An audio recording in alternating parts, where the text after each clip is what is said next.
मामला सामने आया है। शास्त्री नगर में युवक की हत्या का ये मामला, झगड़े के दौरान युवक की हत्या कर दी गई है। हत्या के बाद लोग प्रदर्शन कर रहे हैं। मौके पर अतिरिक्त पुलिस बल तैनात कर दिया गया है। बड़ी खबर जयपुर से आ रही है, जहां एक झगड़े के बाद युवक की हत्या की वारदात को अंजाम दिया गया। दो पक्षों में झड़प हुई, जो खूनी संघर्ष में बदल गई। एक युवक की हत्या का मामला, जयपुर के शास्त्री नगर से बड़ी खबर। हमारे संवाददाता सौरभ गृहस्थी जुड़ चुके हैं। सौरभ, कुछ लोग घायल भी हुए हैं क्या, और पुलिस क्या कार्रवाई कर रही है?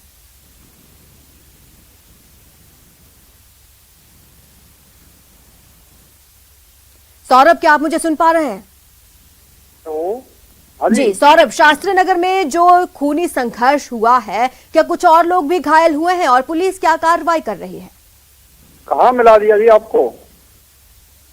लगता है हमारे संवाददाता नहीं जुड़ पा रहे हैं। आपको बता दें कि शास्त्री नगर से ये बड़ी खबर सामने आ रही है, जहां दो पक्षों में झगड़ा हुआ और इस खूनी संघर्ष में एक युवक की हत्या का मामला सामने आ रहा है।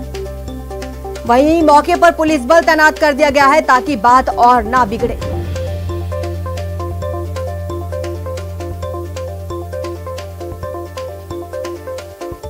वहीं जालौर के संचौर में आबकारी अधिकारी की शर्मनाक करतूत सामने आई। यहां थाने के एक कमरे में जंजीरों में एक नाबालिग को बांधा हुआ मिला। मामला, घटना की जानकारी मिलते ही वन और पर्यावरण मंत्री के बेटे ने मौके पर पहुंचकर बंधक युवक को मुक्त करवाया। ये तस्वीरें आप अपनी स्क्रीन पर देख पा रहे हैं। वहीं इस दौरान पुलिस वाले शराब पार्टी करते हुए नजर आए।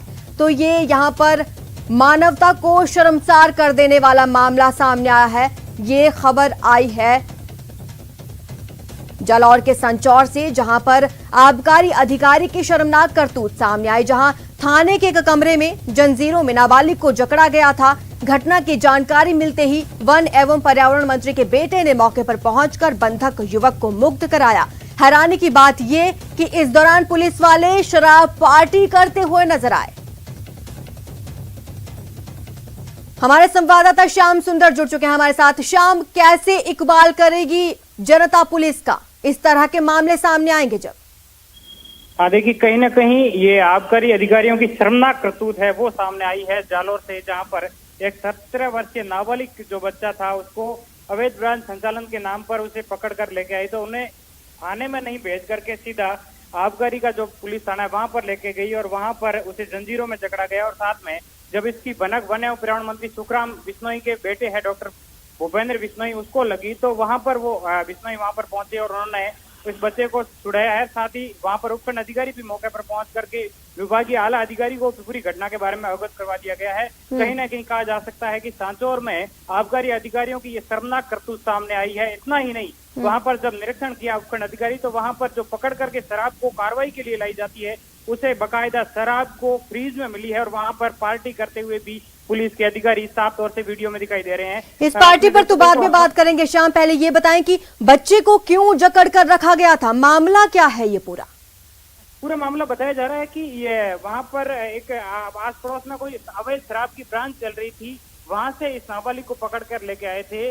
बकायदा यहाँ पर पुलिस थाना नहीं है, एक मकान में थाना चल रहा है। ऐसे में जो भी कार्रवाई होती है उन्हें पुलिस थाने के अंदर रखा जाता है, लेकिन यहाँ पर इसे एक बंद कमरे में जंजीरों में जकड़ करके रखा गया था, ताकि उनके जो मेन ठेकेदार है उससे जो आबकारी के अधिकारी है वो वसूली कर सके। इसी की फिराक में थे, ये वसूली को लेकर पूरा प्रकरण चल रहा था। और आबकारी के जो अधिकारी थे, ये मेन ठेकेदार से वसूली के लिए इस नाबालिग को बंधक बनाकर रखा था। ठीक है, तो यहाँ तो दो मामले बनते हैं, एक नाबालिग को बंधक बनाकर रखा गया, दूसरी तरफ पुलिस पार्टी कर रही है। कोई जांच कमेटी बिठाई गई है क्या? देखिए, अभी तक किसी प्रकार की कोई जांच कमेटी नहीं बिठाई गई है। उपखंड अधिकारी ने यहाँ पहुंच करके आबकारी आयुक्त को पूरी घटना के बारे में अवगत करवा दिया गया है। उन्होंने यहाँ से एक तथ्यात्मक रिपोर्ट मांगी है, और उसके बाद ही कोई बड़ा एक्शन हो पाएगा। कहीं ना कहीं कहा जा सकता है कि इस तरीके की दो बड़ी जो घटना है वो एक ही जगह से सामने आई है।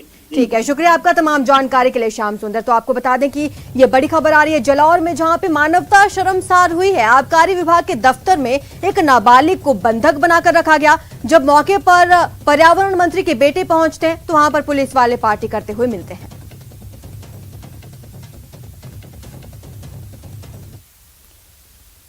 तो इसी बीच बड़ी खबर पाली से, जहां पर सड़क हादसे में 2 लोगों की मौत हो गई। ट्रक की चपेट में आने से कार टक्कर हुई और कार पलट गई। कार सवार मां बेटी की मौत की खबर। हादसे में 4 लोग और भी घायल हुए हैं। NH 162 पर यह बड़ा हादसा देखने को मिला। तो आपको बता दें, पाली से ये बड़ी खबर है, जहां एक सड़क हादसे में मां और बेटी की मौत हो चुकी है। 4 लोग हादसे में गंभीर रूप से घायल हो गए हैं, जिन्हें फिलहाल अस्पताल में भर्ती कराया गया है। पाली में NH 162 पर यह भीषण सड़क हादसा हुआ, जहां ट्रक की चपेट में कार आई है। कार के परखच्चे उड़ चुके हैं। ये तस्वीरों में आप देख सकते हैं किस तरह से ये भीषण भिड़ंत हुई है, और इस दौरान कार सवार मां बेटी की मौत हो गई। 4 लोग और भी घायल हुए हैं।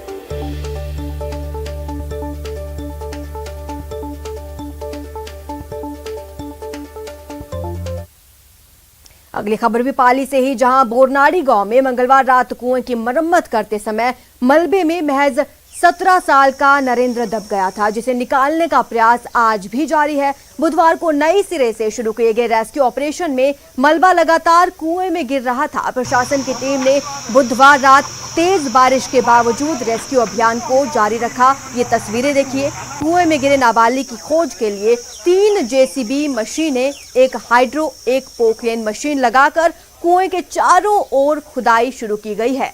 खुदाई के दौरान निकल रही मिट्टी, वहां मलबे को हटाने के लिए 10 ट्रैक्टर्स भी लगाए गए हैं। जिला कलेक्टर अंशदीप, पुलिस अधीक्षक कालूराम रावत, सांसद PP चौधरी वहां मौके पर पहुंचे और अधिकारियों को उचित दिशा निर्देश देकर जल्द से जल्द इस रेस्क्यू ऑपरेशन को कंप्लीट करने के निर्देश दिए हैं।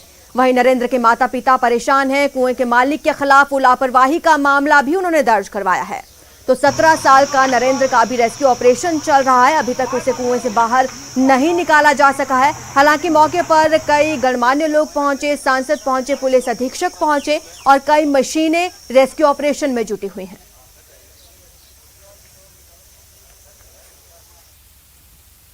अब बात नशे पर नकेल की, जहां उदयपुर में आबकारी विभाग एक्शन में दिखा। शराब के अड्डे पर छापा मारा। सीकर में एक मकान में गांजा और डोडा पोस्त बरामद किया गया है। तो जगह जगह आबकारी विभाग ने छापा मारा, डोडा पोस्त बरामद किया गया, शराब की बोतलें बरामद की गई। 2 तस्वीरें, 2 मामले अपनी स्क्रीन पर आप देख सकते हैं। पहले उदयपुर की बात करेंगे। आबकारी विभाग पिछले 4 दिन से लगातार अवैध शराब निर्माण और भंडारण के खिलाफ कार्रवाई कर रहा है, जिसके तहत विभाग ने हकदर की पहाड़ियों पर दबिश देकर कार्रवाई करते हुए अवैध देसी शराब के अड्डे पर छापा मारा। शराब बनाई जा रही थी वहां, और आबकारी विभाग की टीम ने 95 प्लास्टिक ड्रम से 4750 लीटर वॉश और 3 भट्टियों को नष्ट किया। आबकारी विभाग की टीम को देखकर शराब बना रहा व्यक्ति मौके से फरार हो गया। ऐसे में मामला दर्ज कर आरोपी की तलाश शुरू कर दी गई है। तो वहीं सीकर की लक्ष्मणगढ़ थाना पुलिस ने नशे के खिलाफ बड़ी कार्रवाई की। पुलिस ने एक गांव में दबिश देकर भारी मात्रा में गांजा और डोडा पोस्त बरामद किया। इस पूरे मामले में एक व्यक्ति को गिरफ्तार किया गया। पुलिस के मुताबिक इलाके के कंदलाऊ गांव में एक मकान में गांजा और डोडा पोस्त होने की खबर मिली थी। इस पर पुलिस की टीम ने मकान पर दबिश दी। 9 किलो गांजा, 5 किलो से ज्यादा डोडा पोस्त बरामद किया गया। गिरफ्तार आरोपी से पूछताछ जारी है। कंदलाऊ गांव में कोई व्यक्ति है, उसके पास अवैध गांजा व डोडा पोस्त चुरा रखा हुआ है। इस पे हमने इतला को तस्दीक किया। वहाँ जाकर उसके घर पर जाकर तलाश किया तो उसके पास गांजे के 3 पैकेट गांजे के मिले। अलग अलग खाकी कार्टूनों में भरे हुए थे। 3 कार्टून गांजे के थे, वो इकट्ठा उसमें डोडा चोरा पोस्त रखे हुए थे। इनको वही मौके पर जब्त किया गया। उसको मौके से अपने घर से उसको गिरफ्तार किया गया। अनुसंधान जारी है। तो वहीं सीकर के रींगस कस्बे की श्याम वाटिका कॉलोनी में डकैती की योजना बनाते हुए पुलिस ने 6 युवकों को गिरफ्तार किया है। इन बदमाशों को विदेशी हथियार के साथ गिरफ्तार किया गया। पुलिस को मुखबिर से सूचना मिली थी कि श्याम वाटिका कॉलोनी में एक मकान पर कुछ युवक बड़ी लूट की योजना बना रहे हैं। सूचना पर थानाधिकारी ने पुलिस बल के साथ मकान पर दबिश दी। पुलिस को देखकर 6 युवक वहां से भागने लगे, लेकिन पुलिस ने पीछा किया। आरोपियों को पकड़ लिया गया है। पुलिस आरोपियों के अन्य किसी भी वारदात में शामिल होने का पता लगा रही है। पूछताछ जारी है।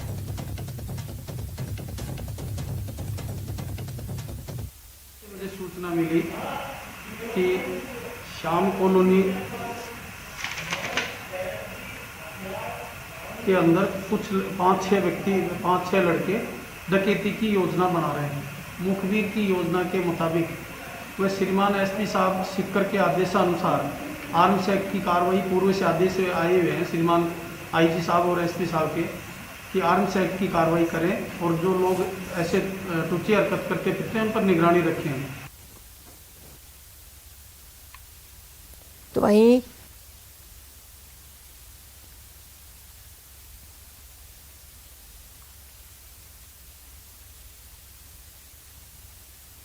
जयपुर में बीजेपी अल्पसंख्यक मोर्चा का प्रदर्शन जारी है। सरकार के खिलाफ बीजेपी का हल्ला बोल, सिविल लाइंस तक मार्च निकालकर प्रदर्शन किया जा रहा है। वादा खिलाफी को लेकर ये विरोध प्रदर्शन किया जा रहा है। सीधी तस्वीरें आप देख सकते हैं किस तरह से बीजेपी का हल्ला बोल शुरू हो चुका है।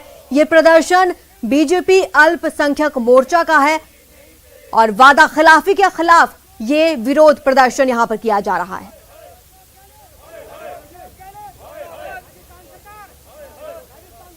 तो बीजेपी अल्पसंख्यक मोर्चा का प्रदर्शन शुरू हो चुका है। जयपुर में यह प्रदर्शन किया जा रहा है। सड़कों पर पोस्टर्स, बैनर्स लेके बीजेपी के कार्यकर्ता उतर चुके हैं। बीजेपी का हल्ला बोल शुरू हो चुका है। सिविल लाइंस तक मार्च निकालकर प्रदर्शन किया जा रहा है और वादा खिलाफी को लेकर विरोध प्रदर्शन जारी।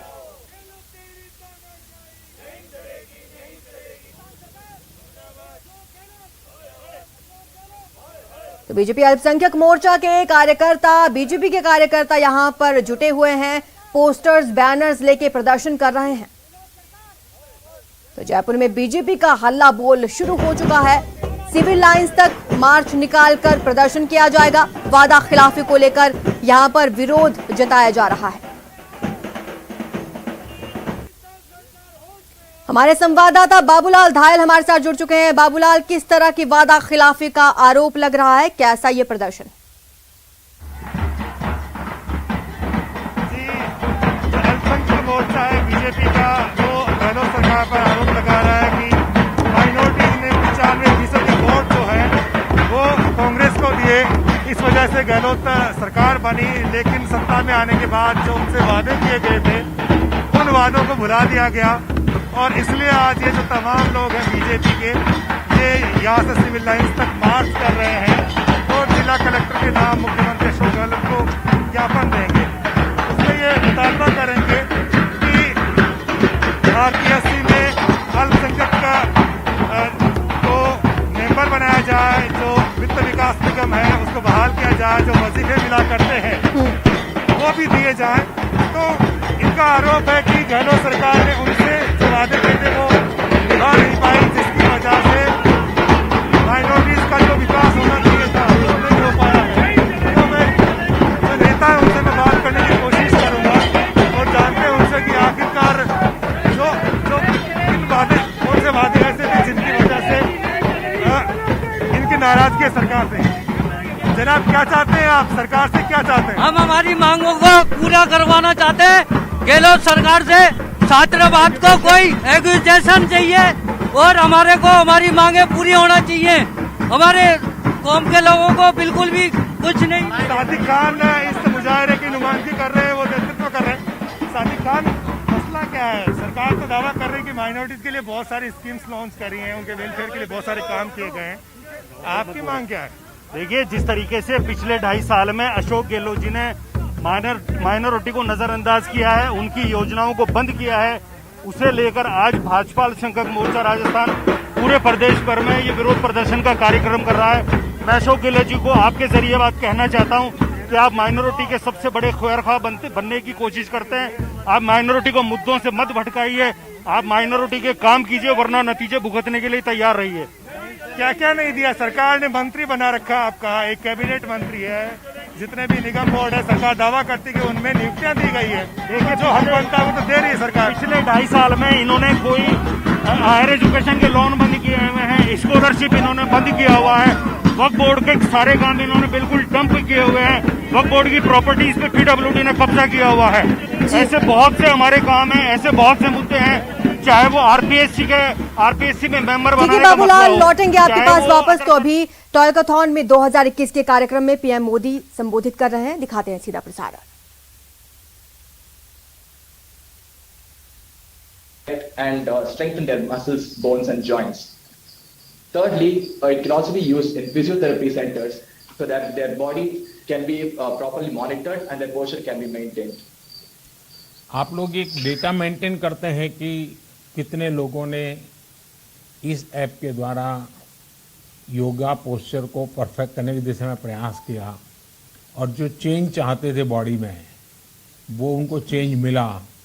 30 दिन, 60 दिन, 90 दिन अगर आपने उनको ट्रैक किया हो, ऐसी कोई व्यवस्था बनाई है? जी हाँ, we have a leaderboard where people their scores will be shown in real time. तो उन्होंने let's say they have practiced over 1 week, then their 1 week scores will be reflected on leaderboard ताकि they can compete with others और healthy peer pressure build कर सके। ये जो आपकी game है वो सिर्फ अंग्रेजी में है या मल्टीलिंगुअल है और यूएन की जो लैंग्वेजेज हैं ताकि दुनिया में पहुंचे, इसके लिए भी कुछ किया है क्या? अभी फिलहाल ये इंग्लिश में ही है, लेकिन इसको ट्रांसलेट करने का process we are still in the process of translating it into other languages and it is very self sufficient अभी, क्योंकि बहुत सारे विजुअल इंटरैक्शंस हैं इसमें, जिसकी वजह से लैंग्वेज की नेसेसिटी उतनी फील नहीं होगी। विजुअलाइजेशंस को देख के ही आप प्रैक्टिस कर सकते हैं, but we are still in the process of making it into other translations and we believe it is going to be easy to do that. अच्छा, जो दिव्यांगजन है उनको कमेंट्री के द्वारा या कोई और तरीके जोड़ करके हम उसमें कुछ डेवलप कर सकते हैं या कुछ किया है आप लोगों ने? हाँ, वी हैव वॉइस ओवर्स इसमें जो speech to text text to speech convert करता है, तो अगर कोई पढ़ नहीं सकता या देख नहीं सकता तो वो आराम से सुन के योगासन कर सकता है। चलिए, आज योग का चलन इतना अधिक बढ़ गया है, ये हमने अंतर्राष्ट्रीय योग दिवस के दौरान देखा है। अब गेमिंग के जरिए जो आपका ये नया प्रयास है।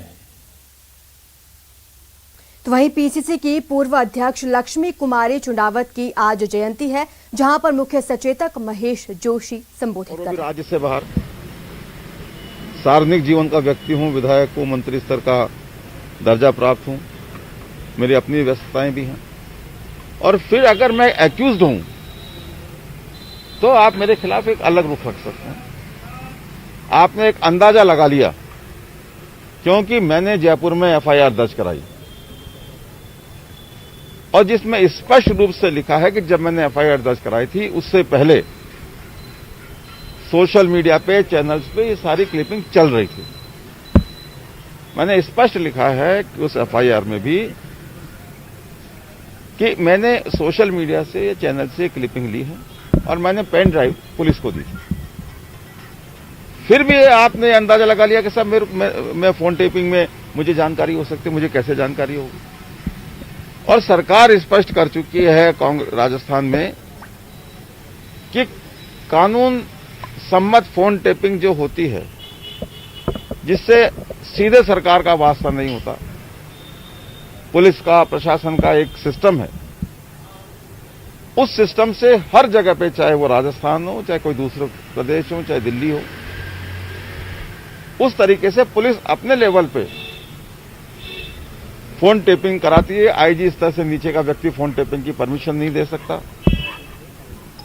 और होम सेक्रेटरी जिसकी हर 6 महीने में, 3 महीने में जिसको रिव्यू करता हो सारे सिस्टम को, वो पूरे देश में, सारे राज्यों में सिस्टम है। आप अनर्गल बयानबाजी कर रहे हैं कि फोन टेपिंग हो गया, फोन टेपिंग हो गया।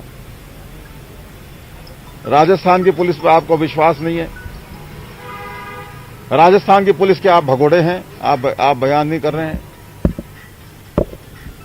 भाई, इसको क्या माना जाए? पुलिस किसी को फरार डिक्लेयर करे तभी वो फरार हो, ऐसा नहीं होता। नैतिक रूप से भी जो फरार हो जाता है उसको नैतिक रूप से भी फरार कहा जाता है। तो माननीय श्री गजेंद्र सिंह शेखावत जी, जिन्होंने मुझे ज्ञान दिया है कि मैं दिल्ली पुलिस के आज सामने आके उसको फेस करूं, माननीय शेखावत साहब, आप राजस्थान पुलिस को फेस करिए, आप वॉइस सैंपल दीजिए, आप राजस्थान पुलिस को जांच में सहयोग कीजिए, अन्यथा लोग आपको भगोड़ा कहेंगे। पुलिस आपको भगोड़ा घोषित करे, इससे ज्यादा किसी को भी भगोड़ा घोषित करे, उससे ज्यादा सार्वजनिक जीवन के व्यक्ति के लिए यह महत्वपूर्ण होता है कि आमजन उसके बारे में क्या धारणा बनाता है। इसलिए मेरा शेखावत जी आपसे निवेदन है, राजस्थान पुलिस को जांच में सहयोग कीजिए, अपना वॉइस सैंपल दीजिए। आपने एफआईआर दर्ज करा दी, उस एफआईआर का आधार क्या है यह भी अभी तक किसी को मालूम नहीं है। क्या आपने वहां वॉइस सैंपल दिया? क्या आपने वहां ये कमिट किया कि ये जो टेपिंग जिसकी बात आप कर रहे हैं उसमें आपकी आवाज है? अगर आपकी आवाज है तो आप हलफनामा दीजिए कि मेरी आवाज है, मेरा फोन टेप हुआ और मेरा फोन टेप करने का किसी को अधिकार नहीं है। आप दीजिए बयान, लेकिन एक हलफनामा भी दीजिए आप कि आवाज आपकी है। और नहीं तो आप ये कीजिए कि मैं अपना वॉइस सैंपल दे रहा हूं दिल्ली पुलिस को, दिल्ली पुलिस जांच कर ले कि टेप में आवाज मेरी है, फिर आपको हक बनता है कि आप एफआईआर दर्ज कराएं, क्योंकि दिल्ली पुलिस केंद्र सरकार के अधीन आती है। इस बात को सब समझ सकते हैं कि कैसे दिल्ली पुलिस ने दबाव में आके एफआईआर दर्ज करी है, और उसके बाद उस एफआईआर को, जिसके खिलाफ एफआईआर है, उसने चैलेंज किया हुआ हाई कोर्ट में। उसने क्षेत्राधिकार को लेकर चुनौती दी है, जिसके बारे में 6 अगस्त को सुनवाई है। 6 अगस्त को सुनवाई करके 6 अगस्त को कोर्ट फैसला करेगी या माननीय अदालत दूसरी तारीख देगी या बाद में फैसला करेगी, ये सब तो अभी आगे पता लगेगा। उससे पहले, और जिसने क्षेत्राधिकार को चुनौती दी है, जिसको एक्यूज बनाया है शेखावत जी ने अपनी एफआईआर में, उसके खिलाफ कोई भी कार्रवाई करने से हाईकोर्ट ने रोक लगा रखी है। और आप गवाहों का बयान ले रहे हैं, नैतिक रूप से बिल्कुल गलत है। जो नोटिस दिया गया मुझे दिल्ली पुलिस का कानूनी रूप से गलत है। मैं शेखावत जी से आग्रह करूंगा कि वो भगोड़ों की तरह एक्ट नहीं करें, दिल्ली पुलिस के गीत नहीं गाएं, राजस्थान पुलिस की बात करें। दिल्ली पुलिस अगर कानून सम्मत हमको कोई नोटिस देगी तो हम उसमें अगर जरूरत होगी तो पेश भी होंगे या कानून सम्मत जवाब देंगे, लेकिन कृपा करके आप राजस्थान पुलिस पर भरोसा करिए, नहीं तो लोग आपको भगोड़ा कहने लगेंगे। आप कह रहे हैं कि नोटिस जो है कानून में गलत है, लेकिन जवाब तो आपने दिलवाया उसका। मैंने तो यही कहा है, स्थिति मैंने अपने जवाब में यही कहा कि आपका नोटिस गलत है, आपको नोटिस नहीं देना चाहिए, आप मुझे नहीं बुला सकते। फिर मैंने उनको कोरोना का भी हवाला दिया है, मैंने अपनी आयु भी बताई है, उसके अंदर मैंने बहुत सारी बातें कही हैं, लेकिन मैं जवाब किस बात का दूं? इवन उसमें तो किस बात पे किसकी एफआईआर है ये तक जिक्र नहीं है नोटिस में, जवाब किस बात का दूं? वो मुझसे लिखित में जवाब मांगते तो मैं लिखित में भी देता, इसलिए मैंने वो कोई जवाब नहीं दिया। मैंने नोटिस की वैधानिकता के बारे में और जो परिस्थितियां उस नोटिस से पैदा हुई हैं उन परिस्थितियों के बारे में उनको जवाब भेजा। सर, आप कह रहे हैं 10 महीने हो गए हैं, वो इस सैंपल गजेंद्र सिंह शेखावत नहीं दे रहे हैं, तो क्या आप राजस्थान पुलिस उनको भगोड़ा घोषित करेगी? हम राजस्थान पुलिस पे दबाव नहीं बनाते। हमारी सरकार किसी भी प्रकार से पुलिस पे, प्रशासन पे, जो सरकारी एजेंसियां उन पर दबाव नहीं बनाती। जांच एजेंसियां स्वतंत्र हैं, जैसा जिसके खिलाफ जो कानून सम्मत कार्रवाई हो सके, कभी कार्रवाई त्वरित होती है और कभी कभी कार्रवाई में थोड़ा टाइम लग जाता है, लेकिन हम जांच एजेंसियों पर दबाव नहीं बनाते। जांच एजेंसियां जो ठीक समझें करें। तो वहीं न्यूज 18 राजस्थान की खबर का बड़ा असर हुआ है दूदू जल जीवन मिशन प्रोजेक्ट में भ्रष्टाचार का मामला। दूदू जलदाय कार्यालय पर विजिलेंस का छापा। अधिशासी अभियंता दूदू के कार्यालय पर विजिलेंस ने छापा मारा। टीम वहां पर प्रोजेक्ट के दस्तावेजों की जांच कर रही है। अधिशासी अभियंता योगेंद्र सिंह को बुलाया गया है। सहायक अभियंता और कनिष्ठ अभियंता वहां नहीं पहुंच रहे। विजिलेंस की टीम भ्रष्टाचार के सभी दस्तावेजों की जांच कर रही है। तो आपको बता दें, न्यूज 18 राजस्थान से इस मुद्दे को प्रमुखता से उठाया गया था। दूदू प्रोजेक्ट में अनियमितताओं का ये मामला है, जहां अतिरिक्त मुख्य सचिव सुधांश पंत के निर्देश पर विजिलेंस टीम जांच कर रही है। तो दूदू जलदाय कार्यालय पर विजिलेंस टीम का छापा। न्यूज 18 राजस्थान की खबर का यहां पर बड़ा असर हुआ है। हमारे संवाददाता राकेश शर्मा जुड़ चुके हैं। राकेश, क्या अपडेट है इस मामले में? देखिए आरजू, जिस तरीके से दूदू प्रोजेक्ट में जो नियमों की अनदेखी करके अवैध निर्माण किया गया है, जो वहां पर निर्माण कार्य किए जा रहे हैं, उनकी गुणवत्ता बेहद घटिया है। न्यूज 18 राजस्थान ने इस पूरे मामले को प्रमुखता से प्रसारित किया था। उसके बाद अतिरिक्त मुख्य सचिव जनदाय विभाग के सुधांशु पंत हैं, उन्होंने इसको गंभीरता से लिया और सख्त निर्देश दिए हैं कि पूरे प्रोजेक्ट की गहनता से जांच की जाए। सबसे पहले विजिलेंस की टीम को जांच के लिए भेजा है। चूंकि विजिलेंस की टीम जो गई है वो वहां पर एक्शन ऑफिस पर उन्होंने छापेमारी की है, जहां दस्तावेजों को खंगाला जा रहा है कि प्रोजेक्ट में सबसे बड़ी बात यह है कि 28 तारीख को कार्यादेश जारी हुए थे, 9 तारीख को अप्रूवल हुई है। उससे पहले ही पूरा प्रोजेक्ट है उसका 80% कार्य पूरा हो चुका था। तो बिना जो किसी अप्रूवल के, बिना किसी क्वालिटी चेक के ये काम किया गया है।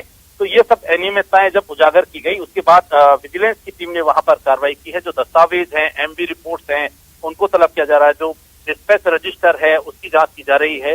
इसके अलावा जो कई क्वालिटी टेस्ट वहां पर किए जाते हैं उनको भी जो है वहां से विजिलेंस की टीम जब्त कर रही है। लेकिन दस्तावेज वहां पर, जैसा हमें जो प्रारंभिक जानकारी मिली है कि दस्तावेज कोई नहीं मिला है, तो विजिलेंस की टीम ने अधिकारियों को बुलाया है।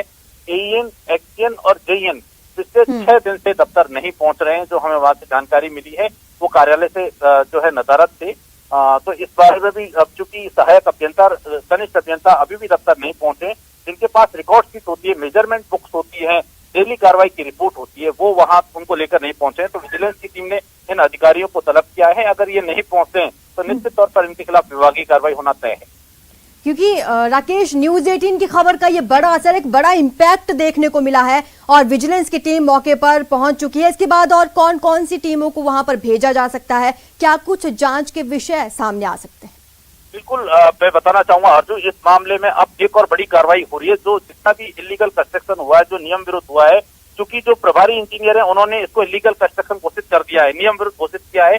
अब इसमें क्वालिटी कंट्रोल की टीम भी छापेमारी करेगी, क्योंकि क्वालिटी कंट्रोल विंग की जो टीमें हैं वो वहां पर जो निर्माण कार्य बिना अप्रूवल के, बिना दिशा निर्देशों के किए गए हैं, वो बेहद घटिया क्वालिटी के हैं। जो सरिया लगने थे उस क्वालिटी के सरिया नहीं है, जो गिट्टी और दूसरी सामग्री उपयोग की गई है। तो अब और जो खासतौर पर जो फाउंडेशन बनना था उसकी जो गहराई थी, वो जो टेंडर की शर्तों के अनुसार गहराई थी, उसकी भी शिकायत है। ठीक है राकेश, लौटते हैं आपके पास। तो अभी प्रधानमंत्री मोदी टॉयकथॉन में संबोधित कर रहे हैं, दिखाते हैं।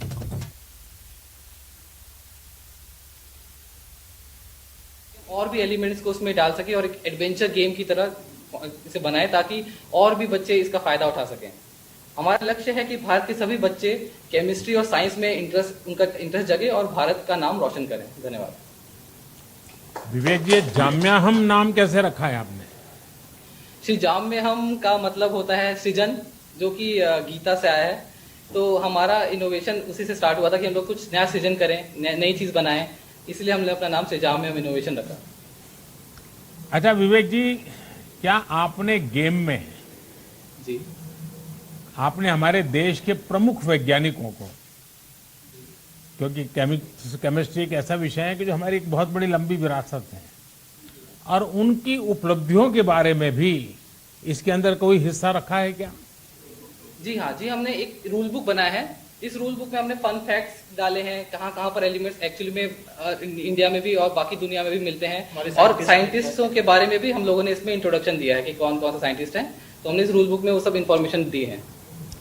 विवेक जी, जितना मैं समझा ये 3-4 मिनट में, तो एक तो मुझे लगता है इसमें मैप रीडिंग भी है। जी हाँ। और दूसरा उसमें केमिस्ट्री से जुड़े हुए एलिमेंट्स भी हैं। जी। ये आपकी चीज देखने के बाद मैं आपको एक सुझाव देता हूं। जी हाँ, जरूर। कि ये अगर आप डेवलप करें तो शायद हमारे फौज में, आर्मी और नेवी में खास करके, इसको बहुत अच्छे ढंग से उपयोग में लाए। फिलहाल इतना ही। आप देखते रहिए न्यूज 18 राजस्थान।